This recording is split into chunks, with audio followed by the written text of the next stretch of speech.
Matthew 24, right at the top of the chapter there.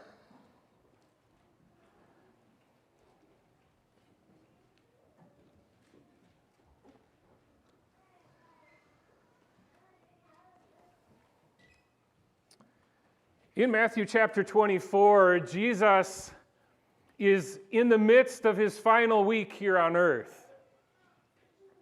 He's already rode into Jerusalem triumphantly on a donkey. His people praised him. They laid their coats and their palms down. They raised the praise. Hosanna in the highest. This is our King who has come. Not too long after that, Jesus cleansed the temple. He saw what was happening in the temple in Jerusalem there, and he was zealous for the glory of God. And what was happening there was not glorifying to God at all. And he cleansed that temple. Somewhere around Monday, Tuesday, maybe even into Wednesday, he continues to teach. He is confronting the Pharisees and the rule of the religious system of that time. He was setting it straight, or he was outright condemning what the leadership was teaching. And it's in Matthew 24 where we find he and the disciples are finally leaving town one day, leaving the temple. And his disciples said, "Jesus, look at this temple. How glorious is this? Isn't this wonderful?" It was Herod, King Herod, who built that temple. So it was from the Romans. The very force, the very people who had conquered their area and who were ruling them. And yet it was glorious. Herod had purpose to make a temple that was so beautiful and gave the God of the Jews glory. And he did. And Jesus said, "You see all these stones here? Not a single one of them will be left standing." That's all that's recorded of what Jesus said there. And so they make their way out of town across the brook Kidron over to the Mount of Olives, and Jesus sits down. And I imagine after Jesus' proclamation, those disciples' hearts were probably turned, and they had all kinds of questions like, "Really? Is this really going to happen? I mean, the temple is so glorious, but in a sense, the glory represents what the Romans did and what the Romans built. And the Romans had their thumb on the Jews at that time. So they said in verse 3, chapter 24, "Tell us, when will these things be? What will be the sign of your coming at the end of the age?" I think they had an idea that what Jesus was talking about was some kind of signal for the next step of the coming of the age. They wanted to know. Isn't this so much like what we have today? Throughout my lifetime, there have been many who have attempted to predict what the signs of the times were, take what was in God's Word and synthesize it with what's happening in the world and make a prediction. So they asked two questions. When will these things be? What will be the sign of your coming at the end of the age? And Jesus answers those in reverse order. He takes the second question first, and starting in 24:4, the very first thing he says is, "See that no one leads you astray." And then he goes on to tell them exactly what the signs will be of his coming and of the end of the age. Great amount of tribulation, some very significant signs. He even talks about the coming of the Son of Man, a prediction for them to look forward to. He rounds it out with a lesson of the fig tree. He comes in 24:36. He answers the first question now. "But concerning that day and hour no one knows, not even the angels of heaven, nor the Son, but the Father only. For as the days of Noah, so will be the coming of the Son of Man." And he goes on to describe what was happening in the times of Noah. What were those people doing while they were waiting? Noah had been preaching about judgment for some time. What were they doing while they were waiting? He talks about that. He gives them two warnings. Well, he tells them two things in that passage. He said, no one knows. Later in verse 42, he says, stay awake. Stay awake. No one knows, and stay awake. Now, it will really be the theme of the rest of his teaching through chapter 25 of Matthew. He starts with a parable in verse 45, chapter 24. Who then is that faithful and wise servant? He's telling them that servant will be faithfully waiting, and righteousness will be the focus of their life. Chapter 25, verse 1. They will be patiently waiting. This is the parable of the 10 virgins. And they will be prepared, patiently waiting, expectantly waiting, and prepared. We come to the passage we're studying today, verse 14. Guys, I don't have my clicker today, so if you could take me to my first slide, if you would. Today, Matthew 25, 14 through 30. How then do we wait? How then do we wait? What do we do while we're waiting for the King to come back? We know then they're supposed to be faithfully waiting and expectantly waiting. They're supposed to be diligently working while they're waiting. Diligently working. So let's read together Matthew 25, 14 through 16. Guys, if you could just track along with me. Thank you. For it will be like a man going on a journey who called his servants and entrusted them to his property. To one he gave 5 talents, to another 2, to another 1, to each according to his ability. Then he went away. He who had received the 5 talents went at once and traded with them, and he made 5 talents more. So also he who had the 2 talents made 2 talents more. But he who had received the 1 talent went and dug in the ground and hid his master's money. Now after a long time, the master of those servants came and settled accounts with them. And he who had received the 5 talents came forward, bringing 5 talents more, saying, Master, you delivered to me 5 talents. Here, I have made 5 talents more. His master said to him, Well done, good and faithful servant. You have been faithful over a little. I will set you over much. Enter into the joy of your master. And he also, who had the 2 talents, came forward, saying, Master, you delivered to me 2 talents. Here, I have made you 2 talents more. His master said to him, Well done, good and faithful servant. You have been faithful over a little. I will set you over much. Enter into the joy of your master. He also, who had received the 1 talent, came forward, saying, Master, I knew you to be a hard man, reaping where you did not sow, and gathering where you scattered no seed. So I was afraid, and I went and hid your talent in the ground. Here, you have what is yours.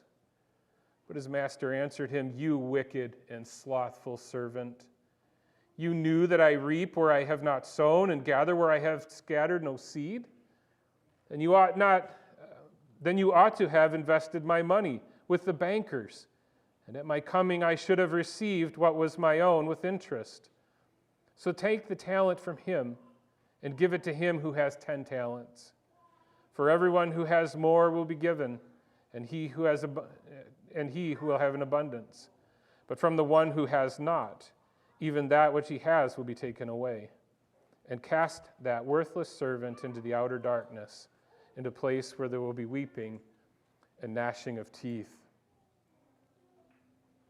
This final parable of Jesus' teaching on the Mount of Olives is instruction on how the true disciple should frame their life's work. It is to help us to understand how we should live our lives right now while we are waiting. So let's dig in. We've broken up this parable into 3 parts. Part 1, to the servants, the master gives responsibility. That's verses 14 through 15. The servants respond, 16 through 18, and the master reckons with them, 19 through 30. So we'll jump right in. Verse 14. For it will be like, already, for what will be like? Well, the master's expectation of what his servants will be doing while he is gone. It'll be like this. And that's what the parable is going into. It's like a man going on a journey. And this was not unusual in the time that Jesus was teaching, that the master would go. The master had business. The master would go a long ways away. And it would often not be predictable. He would come back at a time which they would not expect. And this was the central feature of the prior two parables as well.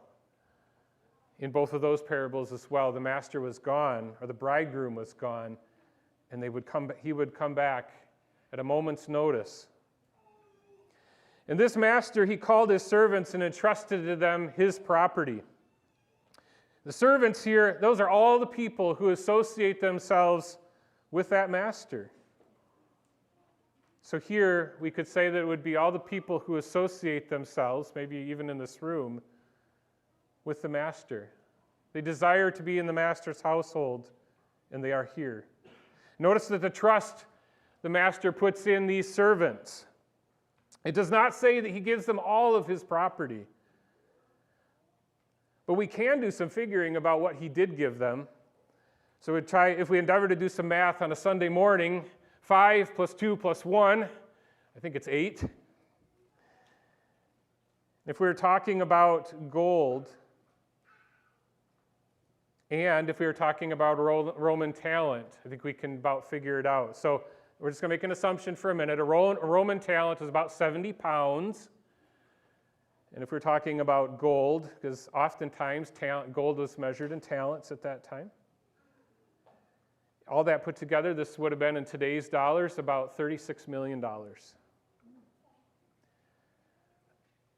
And it was probably not all of his treasure, all of his property.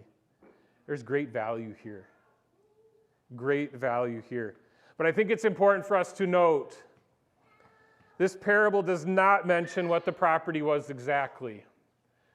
So we'll put gold in its place for a moment so that we can understand that this is some great value these servants are given and given responsibility over.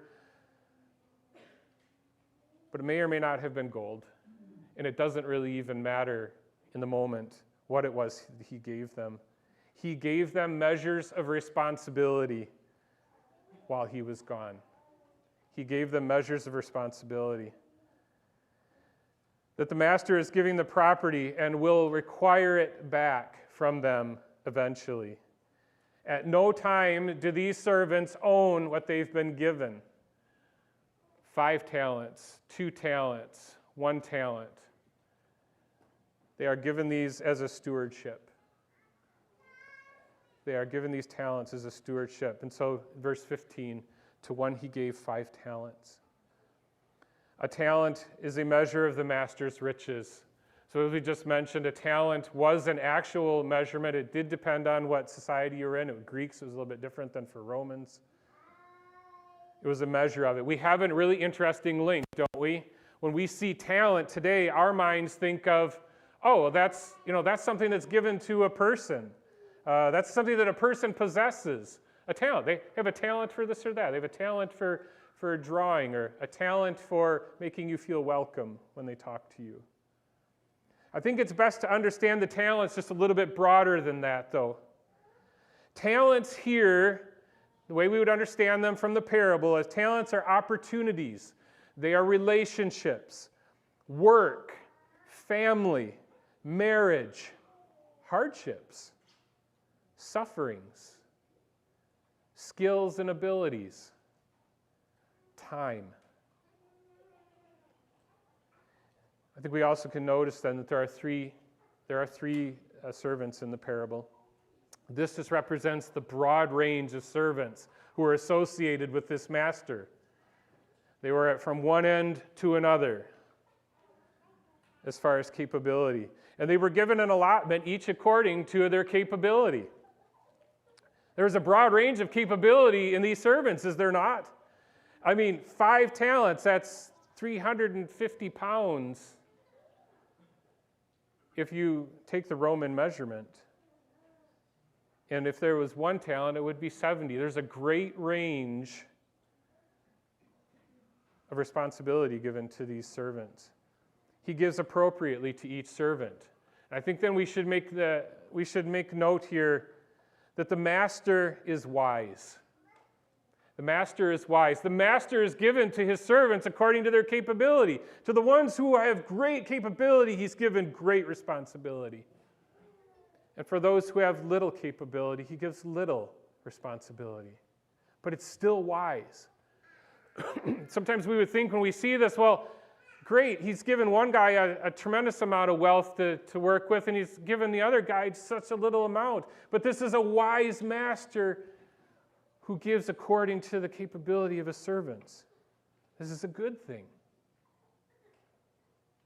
Not too much or too little to each servant. And I think we can say that by the end of this parable, the master is truly proven wise by what he gives each of those, does he not? I think this also cuts two ways when we think about this. Some servants believe that they should have more. When their master goes away, I was the one who should have been given 5 talents. I mean, look at me. I'm really good. Don't I deserve to have the 5 talents that the master gives? I could do all kinds of things with that. Some servants think that they should have less.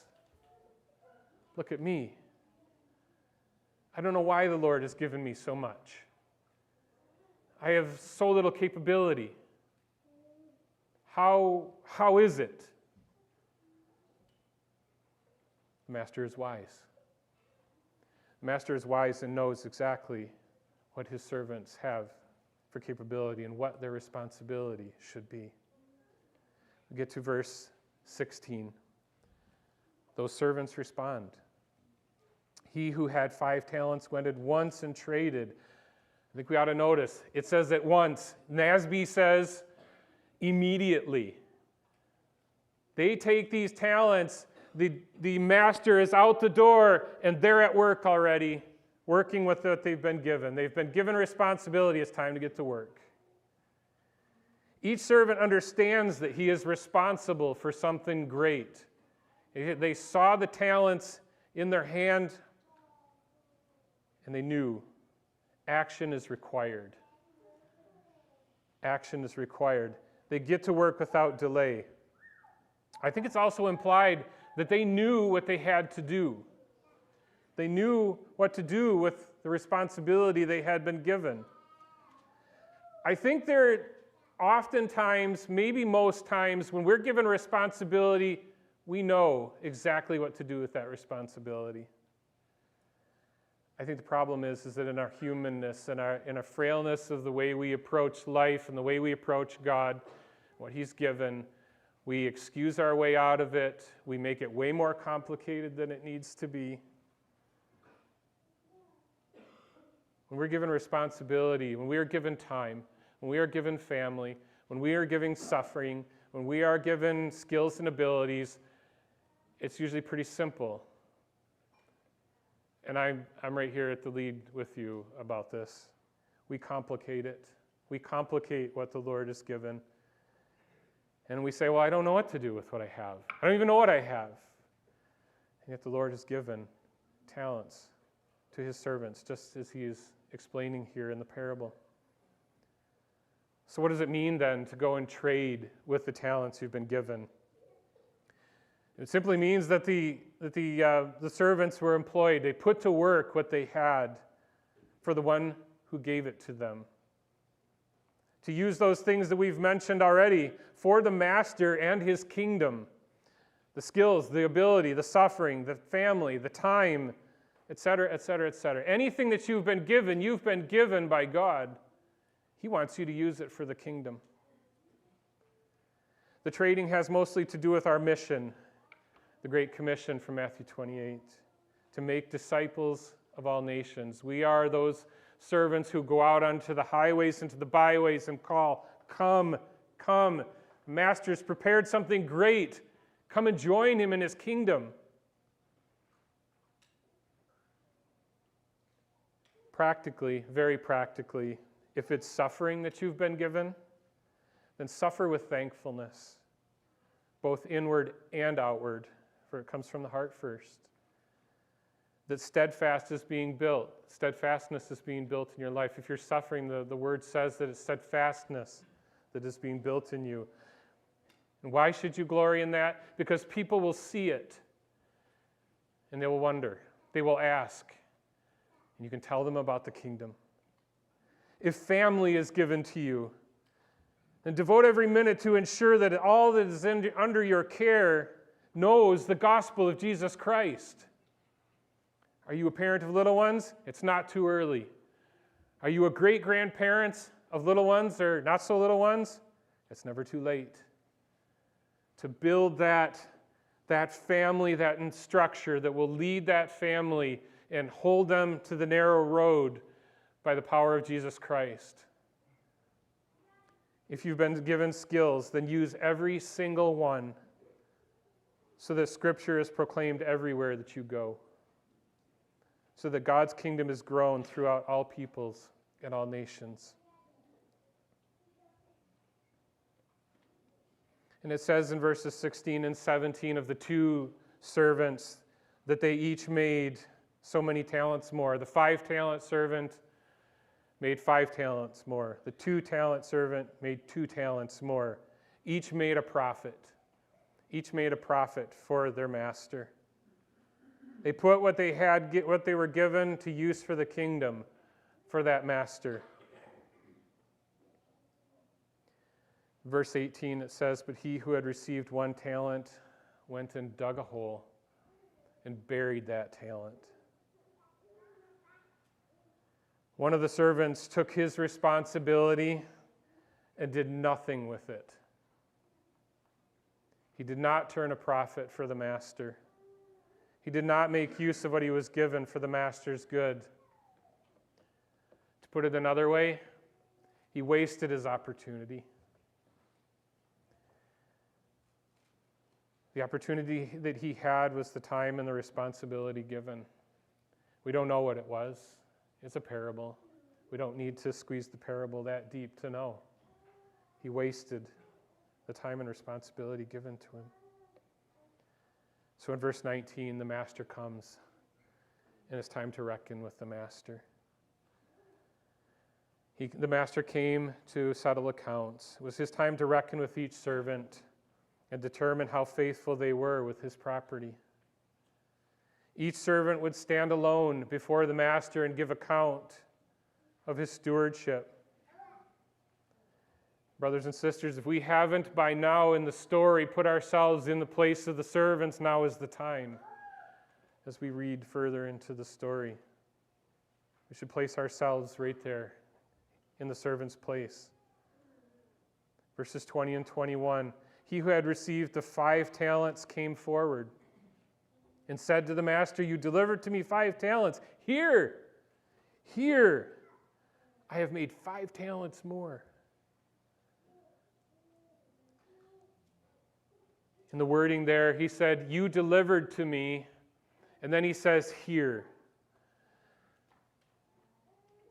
That servant understands that he had a stewardship. He was given a stewardship while that master was gone, while his master was gone. It was a stewardship all along. And the servant recognizes this. And I think we would agree, 100% profit, that's pretty good, right? Double your money for the master. It is a great return. The servant made a great profit for the master. And he shows by making a great profit, by recognizing that this is a stewardship, and by going out and immediately working with what the master has given him, he shows that he is a true servant of the master. Likewise, we are expected to take the measure given to us and do the same. To do the same. In verses 22 and 23, the 2-talent servant comes. I think we should notice that both accounts are nearly identical. Like the wording, almost word for word, is the same between the two, except for the amount that they were given and made for the master. Their wording, their response, and their reward was identical. What is being rewarded here is not the absolute amount of profit, but the fantastic return. This is what they're being rewarded for. It's based on what the servant was given. And remember, the master knew. He gave one servant much and he gave one servant little. This is according to his wisdom. He expected a return which called for faithfulness. A return that called for faithfulness. And having shown themselves as true servants, they are welcomed into the joy of the master. The joy of the master, it's heaven. It's heaven. A true servant of our master is rewarded for their faithfulness. And the faithfulness was demonstrated by how they handle the stewardship of the master's property while he is away. That's what happens right now. We are those servants in that story. The master has gone. The master's been away for a long time. And one day we will either be taken to the master in death, or the master will come and take us home. Verses 24 through 30. There's one more servant to the story, right? One more servant. I would like you to note, this is actually half of the parable. Half of the parable is dedicated to the final servant who is given 1 talent by the master. And I think taken in context, because this is the way the other 2 parables were before it, this is a warning. I think we should see it as a warning. Jesus spends the most time here talking about the 1 talent servant, and it reflects a very similar pattern from the other parables from before. This servant also stood in line when the master was giving out his property. And do you see what he says? Verse 24, I knew you to be a hard man. Did you really? It's a false characterization. I know there was a time in my life early when I was learning to read and understand Scripture that I thought, well, maybe in kind of a slight way, maybe he's kind of paralleling what the master is. I mean, maybe the master's really shrewd. Maybe this is just a rough way to say that he was shrewd. I mean, where I grew up in lower western Michigan, thriftiness was the order of the day. The Dutch population there is very good with their money. I thought, wow, this is almost kind of like a compliment. It's not. The master was a good man, full of wisdom and insight. We've established that now. He parceled out these gifts, and he gave them responsibility. He gave them an employment to do while he was gone. His faults. But he says then in verse 25, so I was afraid. If the premise is false, the conclusion is false.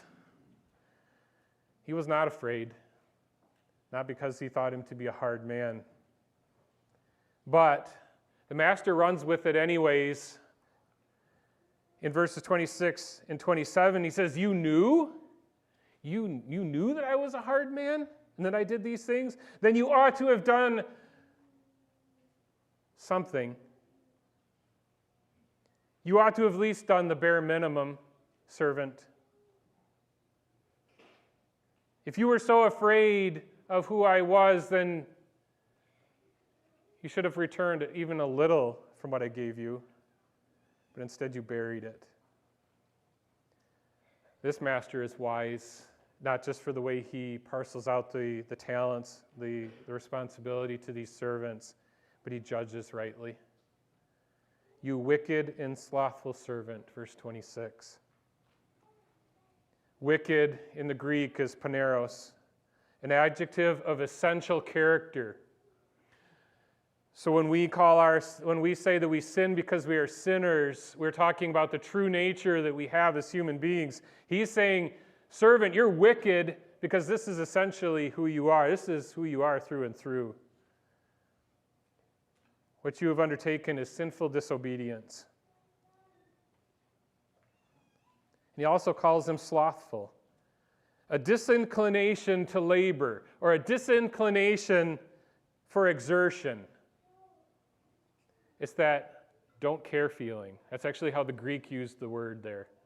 The word for slothful, the Greek would be, it's that don't care feeling that somebody has.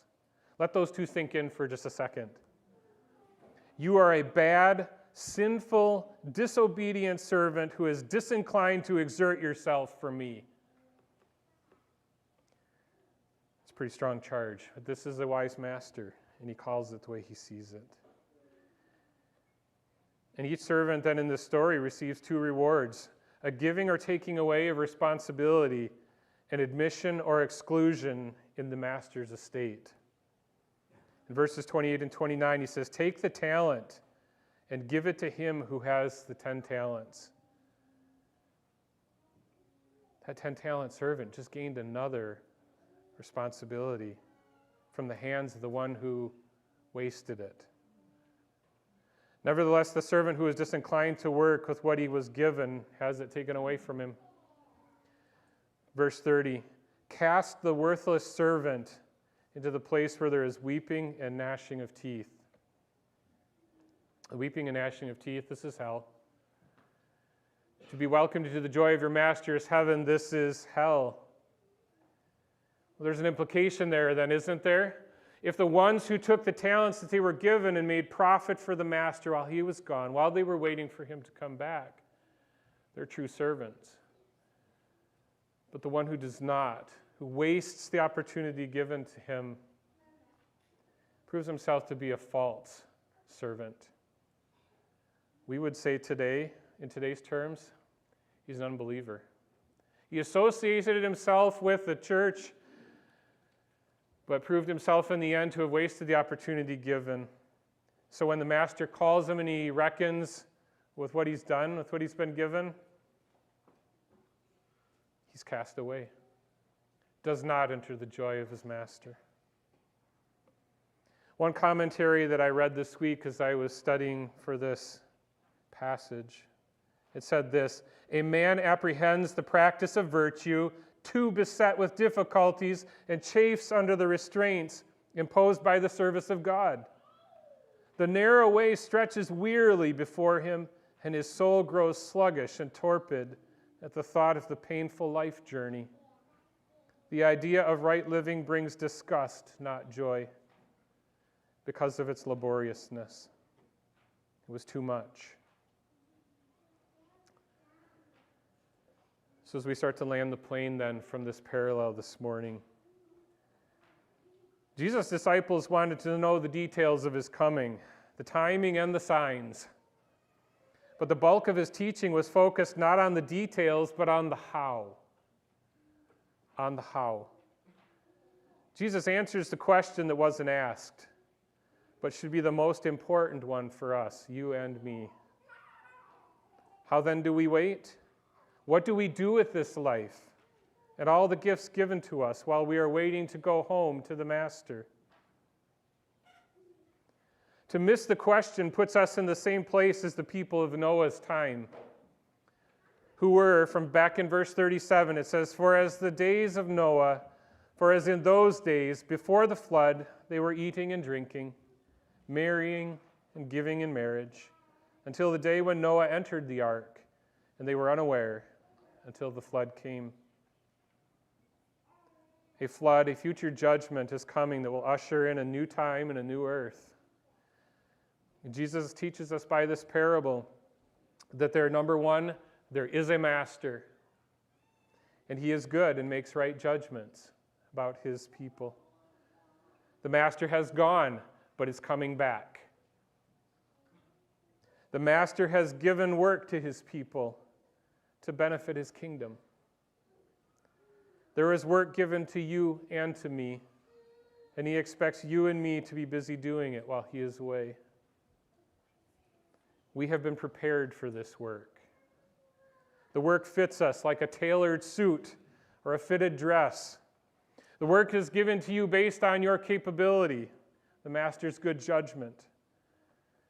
It might stretch you, but only according to the good judgment of the master. Something can be said about risk in that as well. I've been reading the book Risk is Right by John Piper, another book by him and another by some missionaries.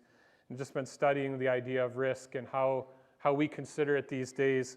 I think it's really easy when we marry that with this parable here. It's really easy for us to think that when we're given the talents, when we're given our measure of responsibility, skills, situation, whatever, it's easy for us to think, oh, okay, I can inventory it, I can see it, it's all here right in front of me, I understand what it is. But I think there's parts of that responsibility that yet to be shown to us. Our 5 talents maybe aren't given to us all in one shot, but as we grow, God portions more of what we were intended to have to us as we go. And the idea of risk in that is understanding that it's okay. It's okay to press forward into that which we cannot inventory or we don't think that we can see in front of us. And yet, march forward in confidence. It is what the Lord has for us and what he has intended for the good of his kingdom and his glory. So the parable rings of hope. For those already trading, those already working for the master, carry on, faithful servant. Your reward awaits you. For those who have already buried their talent, while you still have breath, there's still time. There's still time to get the shovel and go out and unbury it from the yard and make something of it for your master and show yourself a true disciple of his. So there's hope. There's hope. So finally, as we wrap up today from the parable of the talents, how then do I wait? Answer, with diligence, using everything our master gave to us for the benefit of his kingdom and his glory.